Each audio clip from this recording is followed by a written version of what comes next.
Azərbaycan tarixi təkcə oğullarımızın deyil, qəhrəman qadınlarımızın da şücaəti ilə zəngindir. Onların arasında diplomatlar, hökmdarlar, hətta sərkərdələr, döyüşçülər də olub.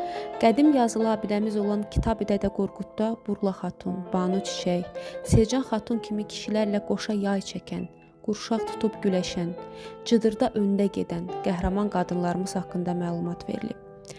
O, Azərbaycanın milli qəhrəmanı, 1-ci Qarabağ müharibəsi iştirakçısı.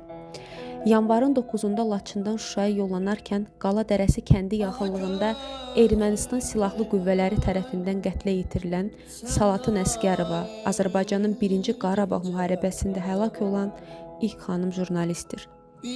Şərqdə ilk opera yazan xanım da Azərbaycanlıdır. Onlarla sevilən musiqi əsərinin altında məhz bəstəkar Şəfiqə Axundovanın imzası var.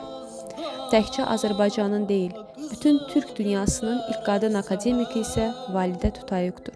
Eyni zamanda Validə Tutayuq biologiya elmləri sayəsində ilk qadın elmləri doktoru, professordur.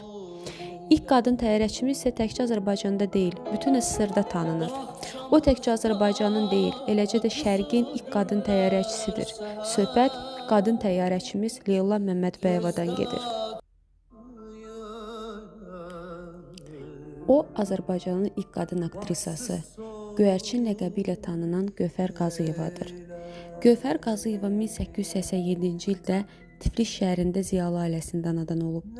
Məhz iştirak etdiyi ilk tamaşa da Tiflis Zadəgan teatrında Nəcəf bəy Vəzirovun Müsibət-i Fəxrəddin faciəsi idi. Gövhər Qazıyevanın şöhrəti tez bir zamanda bütün Zaqafqaziyaya yayıldı. Bakı qəzetləri ona məqalələr həsr etdi. Yüksək elmi nailiyyətlərinə görə 1980-ci ildə Azərbaycan Əməkdar Elm Xadimi, 1981-ci ildə isə Tibb Elmləri Akademiyasının Averbax adına mükafatına layiq görülmüş ilk qadın tibb elmləri doktoru, professor Azərbaycan Milli Elmlər Akademiyasının həqiqi üzvü Zərifə Əziz qızı Əliyevadır. Dünya tibb elminə əvəzsiz töhfələr vermiş həkim oftalmoloq Zərifə Əliyeva eyni zamanda Azərbaycana Cənab İlham Əliyev kimi prezident bəxş edən bir ana olaraq tarixdə qalıb. Azərbaycanın ilk xanım opera müğənnisi isə Şövkət Ələkbərovadır. Üzeyir Hacıbəyli, Səid Rüstəmov, Bülbül kimi sənətkarların diqqətini çəkərək onların xeyir duasını alan Şövkət Ələkbərova ömrünün sonuna dək ifası ilə özünü sübut etməklə yanaşı, sənətə əsl sənətkar kimi xidmət göstərib.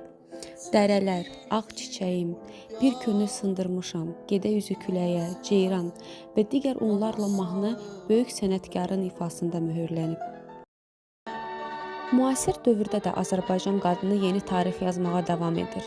Bu tarix uzun illər, əsrləri geridə qoyaraq göylərdə yazılan alın yazısı kimi vətənimin mərd qızı, işinin peşəkarı, şərəfli peşəsini yerinə yetirərkən qəhrəmanlıq göstərmiş və dövlət başçısı tərəfindən Respublikanın milli qəhrəmanı yüksək adına layiq görülmüş Hökümə Əliyevadır. O, təyyarə qəzasında həlak olan ekipaj üzvlərindən biri idi. Aktav şəhərində qəzaya uğrayan Azala məxsus təyyarədə bələdçi kimi fəaliyyətə göstərən Hökümə Əliyeva son dəqiqələrə qədər sərnişinləri sakitləşdirməyə çalışaraq hər şey yaxşı olacaq kəlmələri ilə stimul mənbəyi olmuşdur.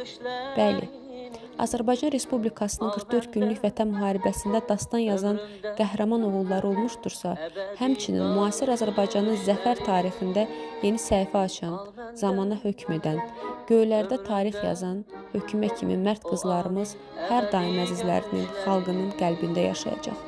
Zəkası, müdrikliyi, sədaqəti, qəhrəmanlığı, vəfası, yüksək analıq keyfiyyətləri ilə xalqımızın adını həmişə uca tutan Azərbaycan qadınları, 8 Mart Beynəlxalq Qadınlar Gününüz mübarək olsun.